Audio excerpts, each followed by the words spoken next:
What's going on, everybody? Welcome to the Awesemo.com NBA strategy show presented by No House Advantage. We're still here. Basketball's still going. We got the postseason. We got a good weekend of basketball. I'm Dave Loughran at Lafay_D on the Twitters. Along with me, it's Josh Engleman at Josh Engleman. Check that process show out if you didn't already. Are you still doing the process show? You are, even throughout. Absolutely. I thought absolutely. So. Josh, it's pretty wild. We only have 2 games today, but some huge upsets in the first round, and I am here for that 100%. I'm not saying these teams win the series. Matter of fact, I think it's very unlikely that Memphis pulls that out, but they get a game 1 win in Utah over the Jazz. The Phoenix Suns take a 9-point victory over the Lakers, which I actually think it's possible the Phoenix Suns might be able to, after seeing how they played yesterday. I think it's possible they might be able to pull something out. Maybe that was Saturday. I'm getting them mixed up, but you know what I'm saying. Oh, and then Portland. I know that Jamal Murray being out makes a significant difference, but Portland takes a game 1 over the Denver Nuggets, and the Mavericks took that game 1 over the Clippers. So a really fun first weekend of basketball in the postseason. It's been great. I'm really enjoying it. I'm excited to continue to watch it. I love playoff basketball. I love watching good basketball, and we have a lot of really good series that are shaping up. I'm really intrigued by this Lakers Suns series now that the Suns picked up game 1. That second game is going to be mighty important. Yeah. Oh man. And let's not forget about Milwaukee and Miami tonight. That first game was an excellent game.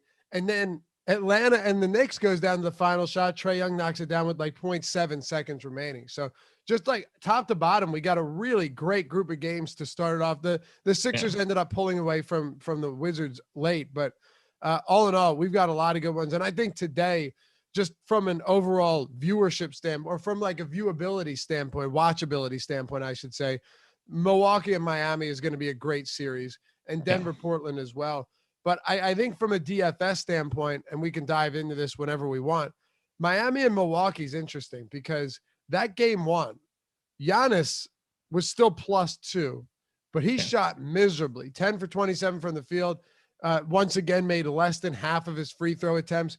And on the flip side of that, Jimmy Butler shot 4 for 22. They tried to get him the ball on that last shot of the game, like baseline 3 that didn't count, but would have been blocked by Drew Holiday. They outscored them by like 48 points on 3-pointers and still lost the game.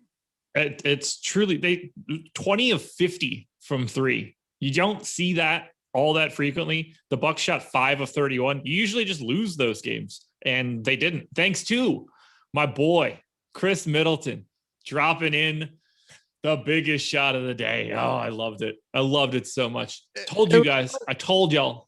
It was funny, though, because someone tried to hype you up on Twitter like, yeah, there it is, Josh. Chris Middleton over Butler. And I'm thinking, no, Josh switched his game up on that last month. You don't get to take credit for that. But, dude, it was a great shot for Middleton. It was a great game because let's not forget, in the postseason last year, Middleton was just awful at times. I mean, he was good once Giannis went down and had to just take over. Sure. He did everything that he could do at the very least. But I think Milwaukee's going to handle Miami here moving forward. I think the difference in having Drew Holiday over Eric Bledsoe is really massive here, especially if we're going to get 19 minutes of 2 for 10 Tyler Hero. That's not the same Tyler Hero we saw last year. This just isn't the same Heat team. They're just simply not as good. Hit that thumbs up if you haven't done so yet. Well, I'm looking at this and seeing that we are 3 away from 50. Oh no, did we already hit 55,000 subs? It looks like we did, unless it rounds up. But earlier today, we were 3 away from 5,000 subs. If you haven't subscribed to the channel yet. We're at 55,002. Oh, well, that is beautiful. Let's get to 55,003. Hit that subscribe button if you haven't done so yet. And here's why. It helps us with the algorithm, with everything. YouTube, doesn't want to give the little guy, even though we are the biggest DFS provider on YouTube, which feels good to say. It always goes everywhere else. So when you hit the thumbs up, when you type in chat, when you leave a comment, when you subscribe, all that stuff helps us a ton. And if you don't want to keep subscribing, just hit unsubscribe, and we will disappear from your YouTube life for good. But I don't think you'll want to. And everything we do here is entirely free as well. All right, Josh, you ready to dive into this then? Yeah, I am. I'm just reading this article now that just dropped that some of the biggest high school basketball teams are creating a national league to start in the next 2 years, which is kind of crazy. How would that work? What do you mean?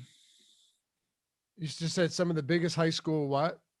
Basketball team. So like Oak Hill is going to be part of this, where all the best high school basketball teams are just going to be in their own league. Oh, I thought you were saying players. Okay, so the best No. teams are going to be in a league of their own.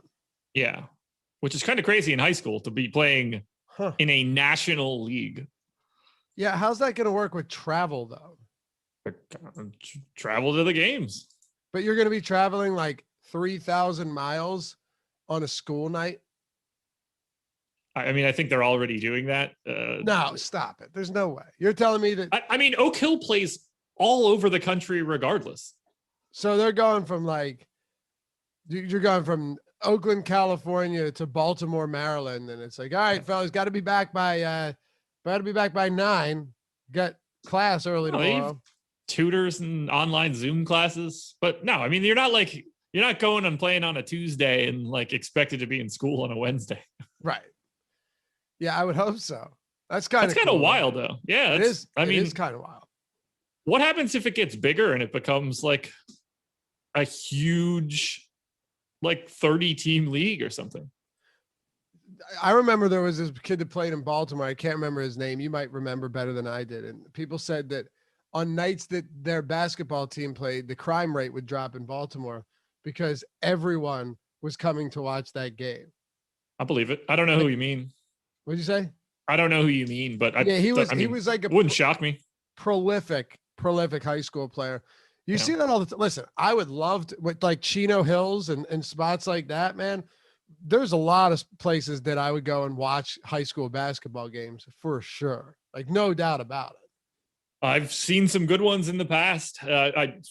Not really something that I'm rolling up to any longer. Seems like it'd be pretty weird for a 36-year-old man to go to a high school basketball game at this point. Not if they created their own league of the best players. See, that wouldn't be weird anymore because they're clearly doing it because these are the best players ever. Is it weird to roll up and be like, oh yeah, to say, oh yeah, I watched LeBron in high school, even though I was 30 something? Like if you were, I don't think that's weird. It shouldn't be, but in a weird way it is. Like, you don't think about it for like a basketball situation if you're going to like an arena with a bunch of other people. But could you imagine just going to see somebody that was good at tennis, just like standing outside of a high school tennis court watching like the best high school girls tennis player? You'd look like such a creep. But it should be exactly the same. Right. But with tennis, you're going to be the only one there. That's what I'm saying. Why does it feel creepy like that? Because it is creepy. But where do you draw the line? What if they start a middle school one? If you just, well, I mean, how good are they? For me, so it's only talent based. It's only creepy when you're really good, or it's only not creepy if they're really good. No, it's only, yes, exactly. Listen, if you sneak into, you know where I'm going here, and I'm going to get in so much trouble for saying this. Like, I would think the weird part of sneaking into like a girls' high school basketball game to watch wouldn't be that you're 36 and watching a girls' high school basketball game. It would be that it's just highly underwhelming and not entertaining. Are you trying to tell me that canceled real quick? It's not a very good product? Is that what you're saying? It's exactly what I'm saying. Okay. That's a bad take, man. You have to be honest with yourselves about some things, right? Like the WNBA has been subsidized by the NBA. They've never turned the profit because people don't want to go and watch it. That's not just like Alex loves the WNBA. Some people enjoy it, but no one's ever going to like it like they like the NBA, right? And it's never going to draw the same crowds. It's never going to sell the same merchandise. It's just never going to happen. Okay. Like no one would want to come and watch me do many different things because I just wouldn't be good at it. So it's not that they're not good at it. It's just compared to the next level of competition, it's not as entertaining. They like there's nothing even controversial about that, but people like to make it controversial. It's just true. I love that this started as a conversation about like a grown man going to a high school game, and now it's just you rallying against women's athletics. I'm not though. I'm not. But see, I'm not. That's the thing, bro. Simone Biles. I was I'm fascinated by what she could. Do you know who I'm talking about? No. You don't? The gymnast? One of the most amazing things you'll ever see. She just landed something the other day that's never been done ever. Go check it out. It's phenomenal. She did a 900 or whatever. No, like I forget what it's. I'm serious. If you go find it, it'll blow your mind. It's amazing. She's, I don't know, probably I'm just talking out my ass, but like probably the best female gymnast ever. At least she seems it. When they do what I can't even say play, but when they do whatever they do, like I watch it because it's entertaining and because it's stuff that no one else can do on this planet, right? So she became the first woman to land the Yurchenko double pike. Okay. If you watch it, it's absurd. Like it's truly absurd. It's one of the most amazing things you could do. I'm watching it right now. And I'm fascinated by that because it's awesome. But I could go and watch. Did you watch it? I'm watching it right now. I'm watching it right now. Like I could go and watch the NBA and, there you have it. All right, here we go. Here we go. It's nasty. You don't know how she did it? I don't understand why it's good, I guess. Oh, see, let me say this. It's crazy. And what she's doing is nuts, but like, did that get a good score? Like, aren't you supposed to stand still once you land? Because she went like sailing back. You kind of can't on something like that when you have that much momentum. All I'm saying is it's awesome. And the point going back to college or to men's high school basketball, Josh, is that they're uber talented players and they're throwing down dunks from 10 feet out in high school. To me, I think that's pretty awesome, especially knowing that some of those in this league that you're talking about that could be formed are probably going to be star NBA players at some point. And I could be like, yo, I watched them in high school. So yeah, I think that's pretty cool. And I would do it. And I'd bring like a clipboard just to act like a scout. So it's not weird. Yeah. You bring a clipboard, cover your lap. I'm with Kentucky. Yeah. You know what I'm saying though. I don't think anything I'm saying is all that out of line. I don't even care anyway, but no, I don't feel like I would ever go to a high school game, no matter who was playing. Okay. Would you go to a WNBA game? No. Okay. If you had the I'd be more likely to go to a high school game.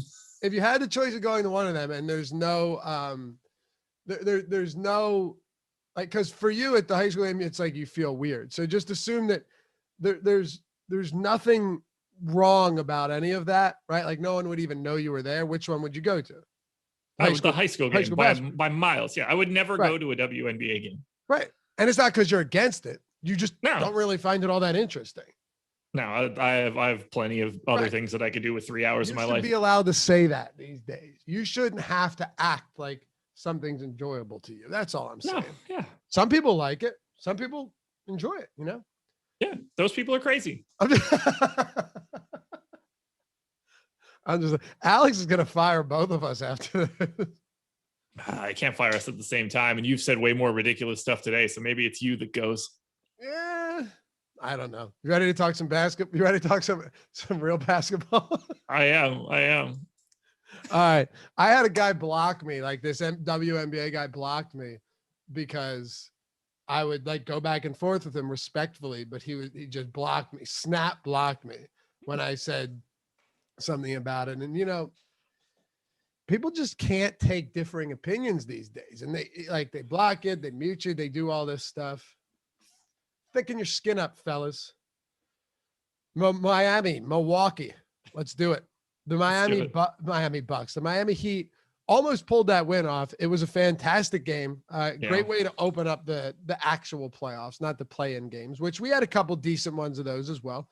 But in this game, Josh, for game 2, you said you think the Bucks could just kind of start running away with this one. Where do we go with Miami here against this Bucks defense? And how do we factor ownership into this as well? We have ownership on the site. So, of course, it's in flux throughout the day. But Jimmy Butler's still pulling a decent amount of ownership here. And while he did shoot poorly last game, the guy got up 22 field goal attempts. He got the ball in the last shot of the game. No idea why they were giving him a 3-point attempt. But you get my point. The volume was pretty significant, and he played 45 minutes. I want to touch on this. I want to touch on this comment from Randall Robinson in chat that said Alex is going to make Josh and Laffy do a WNBA strategy show tomorrow. That'd be great. I would have no idea I would be completely clueless. I'd be like, Lisa Leslie looks like a good play today. I don't know if she's still in the league or not, but that would be my pick. R. Stanley, I love you, man, but that's not. He said they block you kind of like what Awesemo does to people. Now, if you're saying racist things in here, or just like highly offensive stuff in here, I am a free speech absolutist, but to hide your account for saying terribly offensive stuff or promoting your own brand and trying to take people over there using multi-accounts and shit like that. Yeah. Why would we keep you around here? That's just silly. It's entirely different. Go ahead. 100% different. Yeah. So Miami is really, really weird today. I think Jimmy Butler is pretty clearly the best option for Miami. 9,100 on FanDuel, 8,500 on DraftKings. He's picking up the biggest amount of ownership, and he should. He does the most for this Heat team. Here's the ownership for the rest of the guys on the Heat for FanDuel. This is Bam Adebayo, Trevor Ariza, Goran Dragic, Kendrick Nunn, Tyler Hero, and Duncan Robinson. 24, 25, 24, 29, 23, and 20. So basically, pick random Miami players on FanDuel, and you're just going to get one of them in every lineup. Everybody looks exactly the same. The crazy part is, outside of the Duncan Robinson ownership, I agree with all of it. I had these guys showing up in the mid-20s in sim score as well. So it's really hard for me to parse out what I like for Miami from a FanDuel perspective, because I think the ownership is all spot on. On DK, I think a couple of these guys are going a little bit over-owned. I'm still like I was last time, not a big fan of Duncan Robinson for today. I think Kendrick Nunn is probably picking up a little bit too much ownership, although at 4,500, it's not all that bad. 30% owned Bam Adebayo at 8K. You would think he would look a little bit better, but I honestly am not all that big of a fan here. I'm kind of lukewarm on Miami today. And out of only 4 teams, that's kind of saying a lot, right? Because Jimmy's getting a ton of ownership here. I think when you're rightfully so, because he got 40 minutes in regulation last game. So for me, it's really, when it comes to the postseason, there are a couple things I care about more than others. Like if I'm looking at efficiency, Josh, from one game, I don't really care at all about that. Now you could get people being like, well, yeah, but Milwaukee plays really good defense against him, or Miami has really done a good job of quieting Giannis in recent or previous matchups, which to some extent you could make that argument for, but that means nothing to me. If you're playing 40 plus minutes in regulation, right? If you're getting to the line 10 times and shooting 22 times from the field, it means nothing to me when you're flirting with a triple double because you're out on the court the entire game. I'm a lot more worried about your efficiency as long as you're out there and your volume is huge. And I think with Butler and Giannis on the other side, we're going to see that once again. Absolutely. Yeah. Look, Butler's showing up in 50% of lineups on FanDuel and basically 50% of lineups on DraftKings. And I don't really see anything wrong with those ownership numbers. And I'm being pretty pessimistic in his projection too. I did give him 39 minutes, but I have him at 1.22 fantasy points per minute. He's been at 1.3 over the past 30 days. He's higher than 1.22 in my normal metrics, but I think Milwaukee's defense has to bring it down a little bit. I don't love the pace of this game either, but unquestionably to me, Jimmy Butler is the best option from Miami. Was very highly ranked in contenders videos, which will be posted after this show, by the way. After that, I think you just have to cross your fingers and hope you're right, because I don't see anybody from Miami standing out over the rest of the guys on the Heat. Talk to me about Giannis on the other side. Of course, the obvious answer is you're going to play Giannis, and at his price point, it doesn't really matter. Again, even last game, miserable from an efficiency standpoint, not quite as bad as Butler, but he shot 37% from the field. He made less than half of his free throws, but it doesn't matter. He still had 26, 18, and 5 with 3 steals in a game where he shot 37% and only 46% for the free throw line. To me, I look at something like that and go, oh my God, you have Giannis playing 40 minutes in regulation. Let's not forget, this guy averaged 33 minutes on the season, which for stars was considerably lower than many other that we've seen all year. If you're getting 38 to 40 minutes from Giannis in regulation, I don't care how many shots he makes, because he's going to give you 20 rebounds and he's still going to give you 20 plus points and a bunch of stocks and a bunch of assists. It doesn't matter. Nope. I got him in for 38 minutes here, 1.55 fantasy points per minute. He does literally everything, and he's projected for 55% ownership on FanDuel. I think it's exactly right. He's projected for 38% ownership on DraftKings. I think that's exactly right. He's my preferred pay up option. I can't imagine wanting to go a different direction. He just looks incredible. He's the bet. Look, if he's going to play the same amount of minutes as Russell Westbrook has been playing, Giannis is the better fantasy performer in this scenario. He just is. And now he's playing those minutes. So, yeah, I like Giannis for 38 minutes, and I think that looks really good. I want to get to Drew Holiday, 37 minutes. So, like, I even think there's upside there. He's 7,900 on FanDuel, 7,700 on DraftKings. To me, he's my second favorite guy coming out of the Bucks. And then Dante DiVincenzo, 5,300 on FanDuel, 4,900 on DraftKings. Played 32 minutes in regulation. I've got him in for 32 here. I think that I'm being pretty pessimistic with his projection. He still is grading out as someone that's going to be in an optimal lineup 40 to 50% of the time. It's craziness. The only guy that I'm not all that enamored with today, oddly enough, is my boy Chris Middleton, 8,200 on DraftKings. I think he's just a little too expensive. Still obviously playing him, but it's a little pricey. Let me ask you about Bobby Portis, right? Because he's $4,100 on DraftKings. He is a 1.2 DraftKings point per minute guy on the season, which is, really pretty solid. What is he? He's 4,500 on FanDuel, and he's getting around, right below 20% on both sides. I actually think that's reasonable. Maybe you're different here, but I could see him getting, maybe 19 minutes, the minutes aren't going to be huge in a spot like this where Giannis is getting, and all the starters are playing a lot. But if Portis gets, say, 19 minutes and is almost a 1.25 fantasy point per minute guy, do you think there's any legitimacy to getting him into some lineups now that his price point has come down a ton?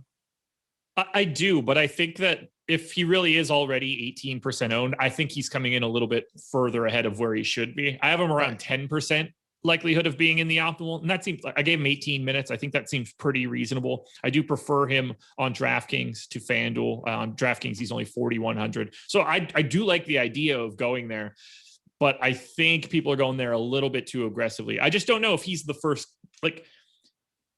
he doesn't have to be the guy that gets additional minutes if something goes wrong for Brook Lopez. It could just as easily be PJ Tucker. They can go either direction there. And that's what limits me a little bit.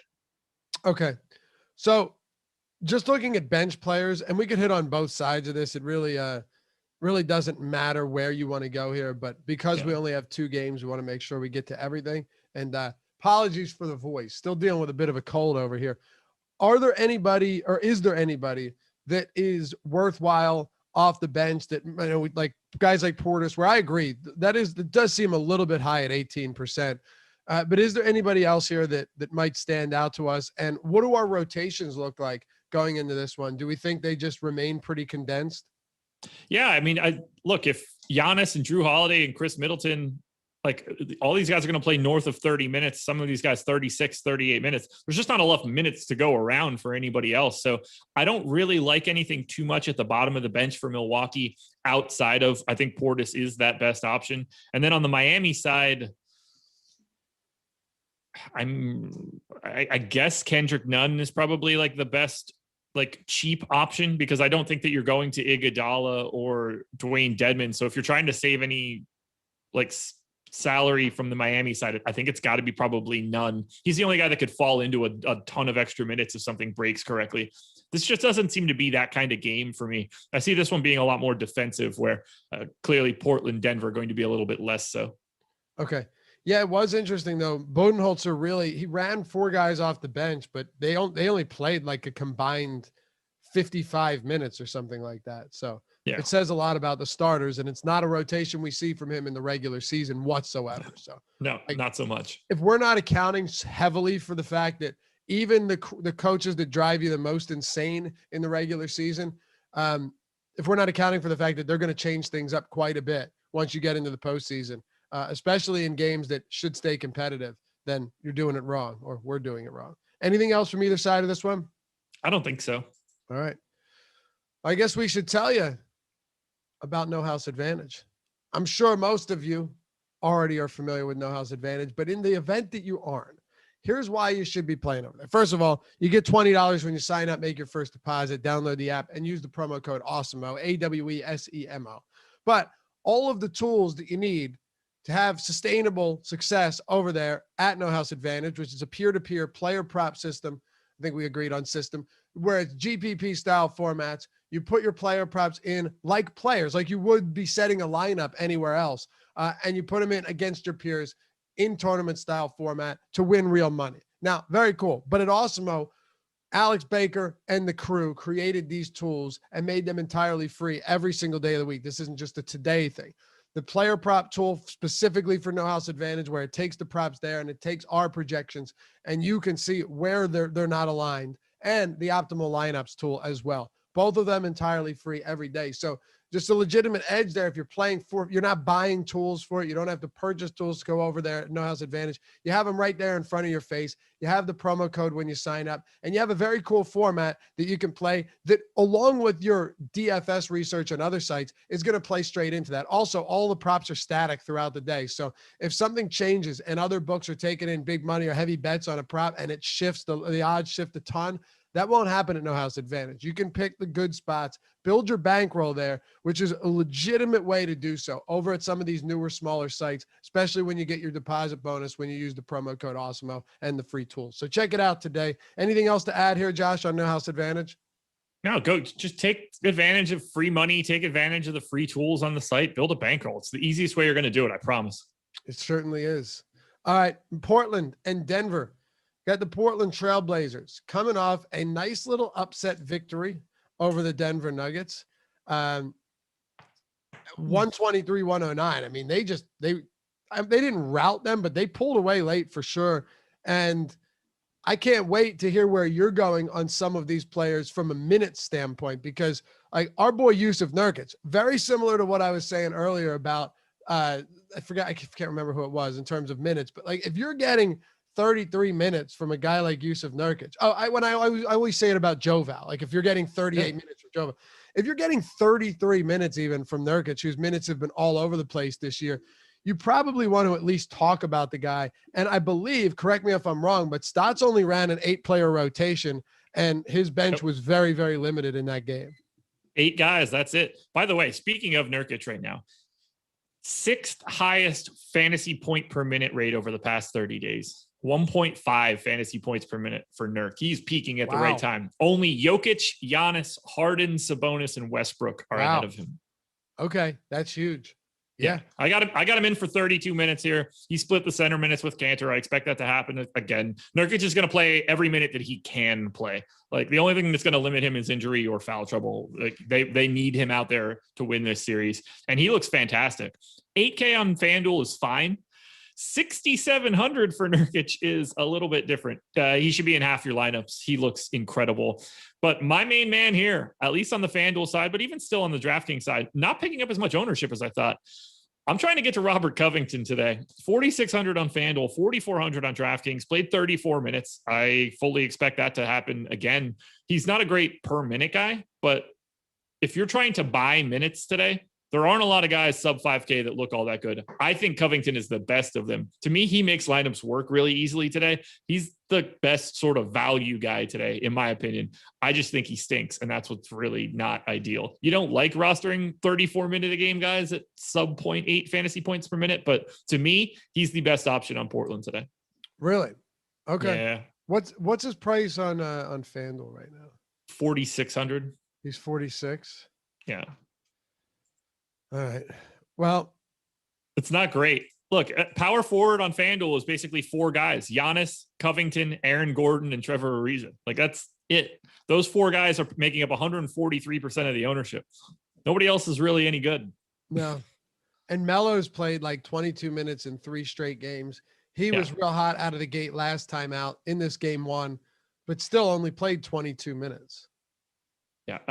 I got him in for 23 today. Looks to me like a decent value option. You know, he's sort of in the Bobby Portis mold where willing to take a shot, but he's just not nearly as productive as someone like Portis. Let's talk. Excuse me. I'm dying over here, guys. Talk to me about Lillard. This is the perfect opportunity where now I could have made the joke that your voice now matches your face, but it's not as stark as it was a couple days ago. This was the same joke that you wanted to make last week, but I never brought it up. Yeah, I was feeling. So I appriciate you now. I appreciate you. There you go. Other guy that I'm looking to really get here hit more harder this time. I mean, I didn't have the energy for it, if I'm being perfectly honest. $7,500 CJ McCollum's looking pretty tasty on FanDuel, but he's already projected for 50% ownership. He is the most owned guy for the Blazers. On DraftKings, where he's 7,300, I think he's actually a little under-owned at 32%.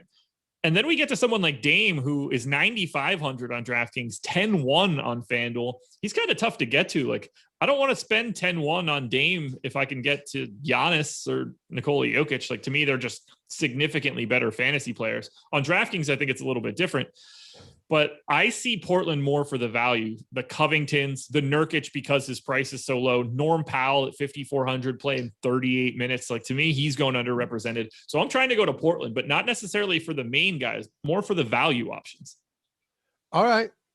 Yeah, I think that makes sense. And by the way, way too legit. I'm assuming that's how you spell that.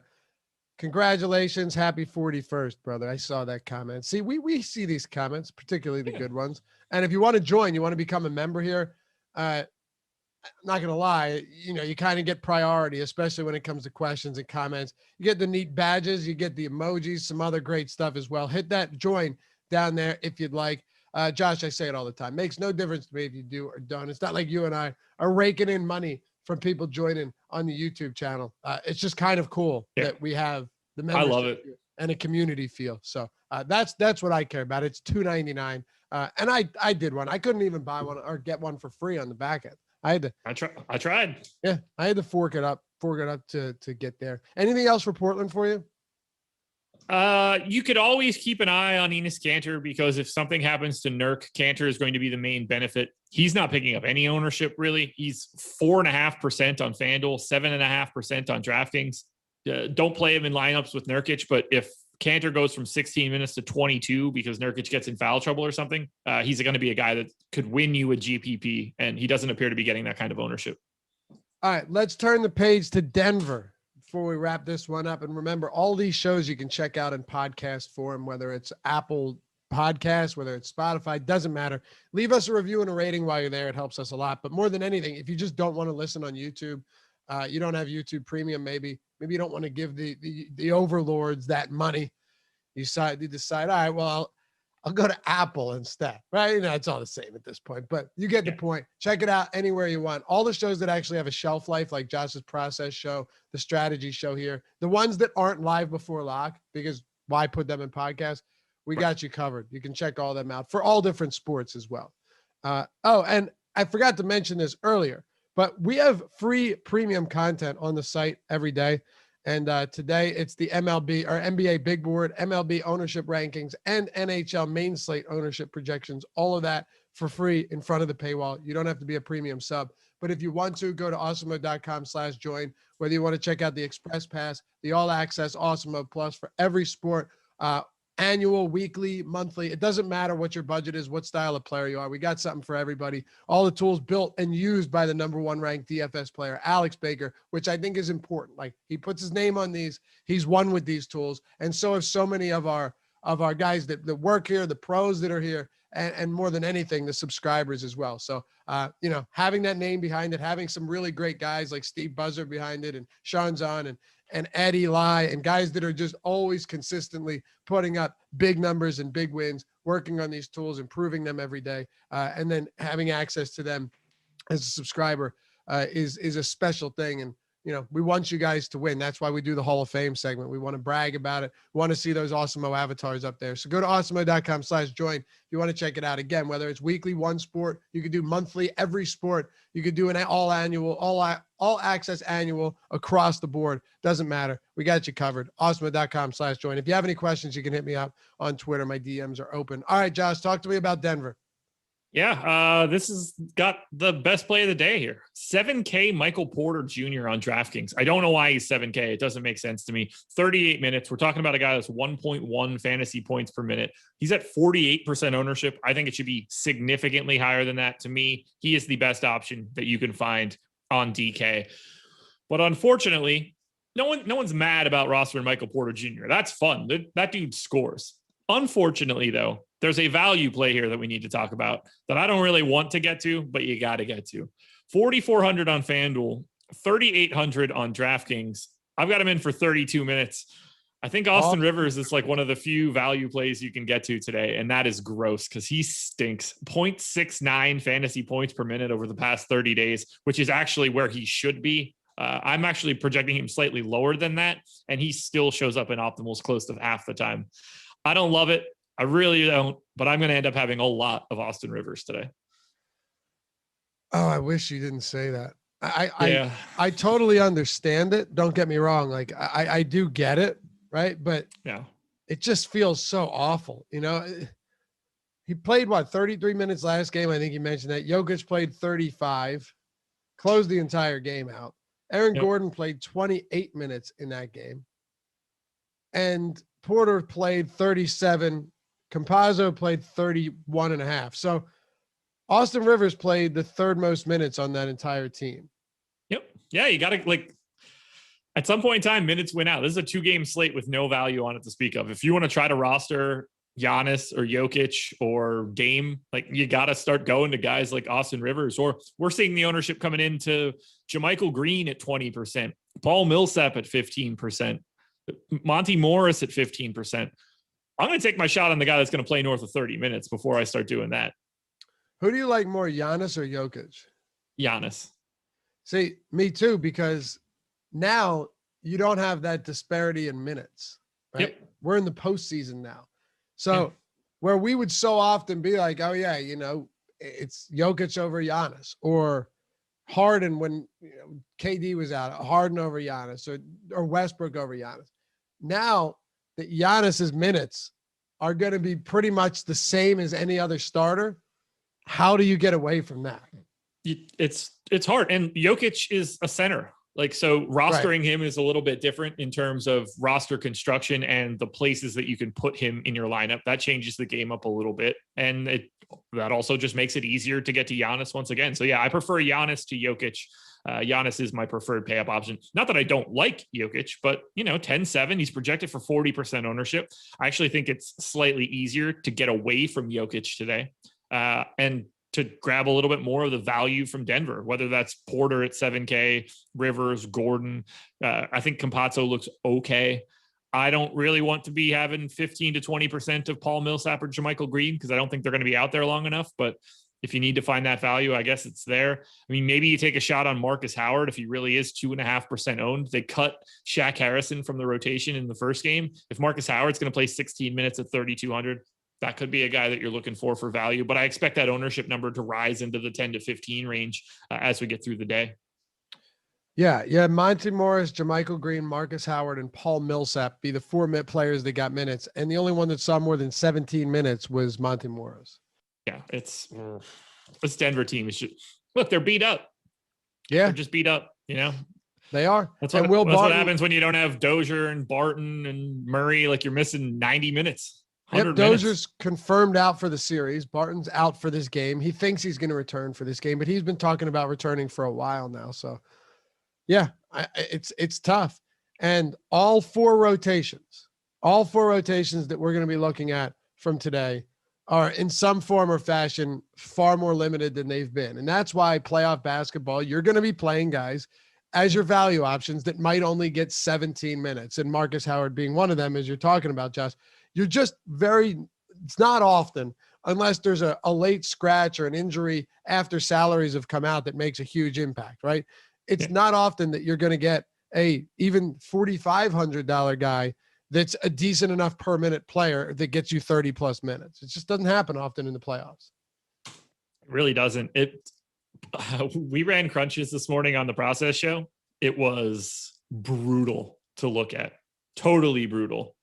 Let's go ahead and hey, I Need Money Junior. You can go ahead and take a break for 5 minutes, man. Hopefully the show's over by that point, so you're just gone for the rest of the day. But being super weird. I don't know. He's just being super weird, repeating himself over and over with a playoff mellow, playoff piss or something. Yeah, I don't know. It's one of the dumber things I've ever read. Yeah, it's running optimals right now. Like, you're not going to get a lineup where you're like, oh, feeling good from top to bottom. We just don't have that sub 4K guy that makes your lineup look good. You're putting 2 people in every lineup today that you are not happy to have. No, you're right. By the way, Oliver says Laffy with the truth bombs about women's sports. I mean, he ain't lying though. But I'm not saying that about women's sports. I'm saying that about the WNBA. Yeah. You know what I mean? Saying it about the WNBA because there is a clearly superior product. That's all. Yes. Yeah. Like I told you, I legitimately would watch women's gymnastics because they're amazing. I just want to clear that up, right? I ain't no sexist. Would you rather watch women's gymnastics or men's gymnastics? Like I don't know. No joke. I don't remember really watching the men's stuff. The women's Olympic team was just so good that it's all I can remember watching. Would you assume that the men's gymnasts are better?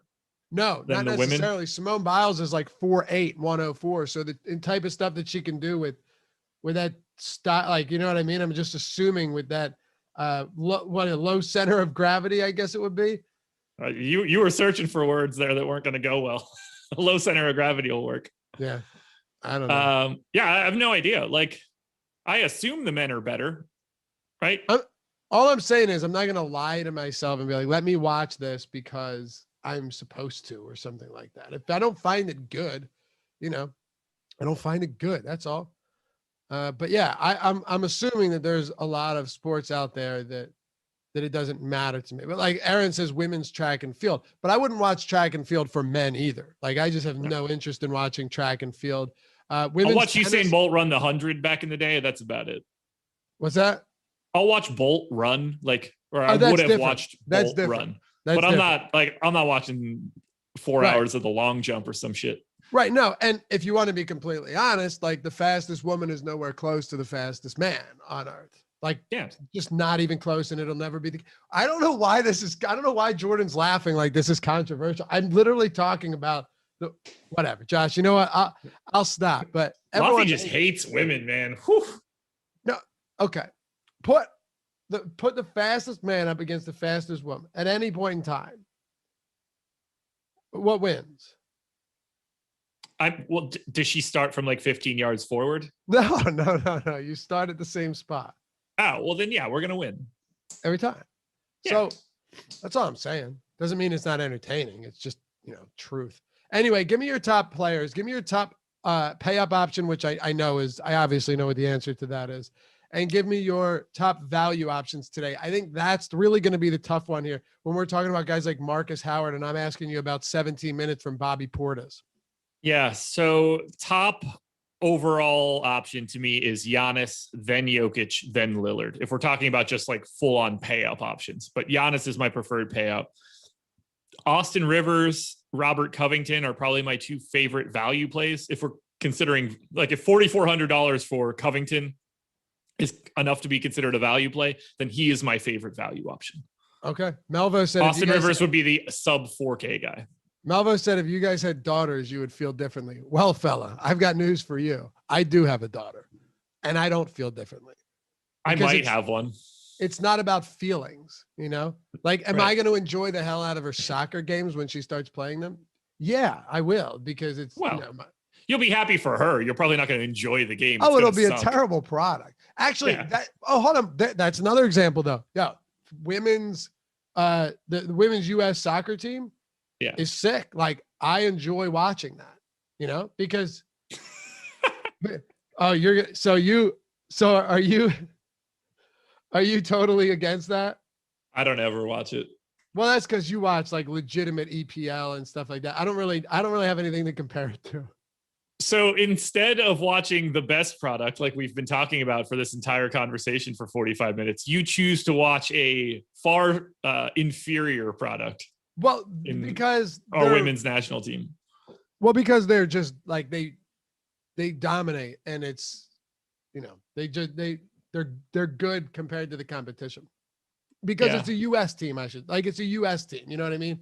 It's a pride thing when U.S. goes out there and smokes other teams. I think that's the difference. Would you be more likely to watch the women's national team or the men's national team if they were both on at the same time?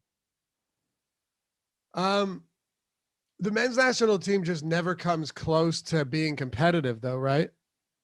It hasn't been great this past run, but they've been competitive in the past, quarterfinals and such. Yeah, but for me, it's just because they win. Like, if I'm talking about like a soccer league, like both of the like American soccer leagues, then I'd watch the men's. Yeah. Okay. Does that make sense though? Like I'm talking when I'm talking about the national teams, it's a little bit different because I want them to win. That's fair. It makes sense. All right. Anyway, it's been a fun show. Thanks for hanging out, all of you guys. I'm sure some won't be back. No. Hey, look, the line on the graph is still going up right now, so that's fine. Yeah, I think we'll be okay. Wish you guys the best of luck today. We will be back later for the deeper dive and a bunch of other shows coming up throughout the day. They changed this DMP up a whole lot, didn't they, recently? Yeah, I like the old one. I don't like change. I'm a little bit confused by this. The MLB strategy show at 11 o'clock, you got Spags and Greg on that one. Then you got the NHL strategy show, MLB deeper dive, the tip off, the NBA deeper dive, and then live before lock. Josh, any final thoughts before we head out for the day? Yeah, if we're lucky, Laffy and I will still have jobs. We will be on the deeper dive later tonight at 5:30, or you're going to have 2 new people hosting that show. Yeah, very possible. And if that's the case, it has been a blast hanging out with you guys for all these years. Yeah. You can catch me in the, never mind. Catch me back here at the deeper dive tonight. Later.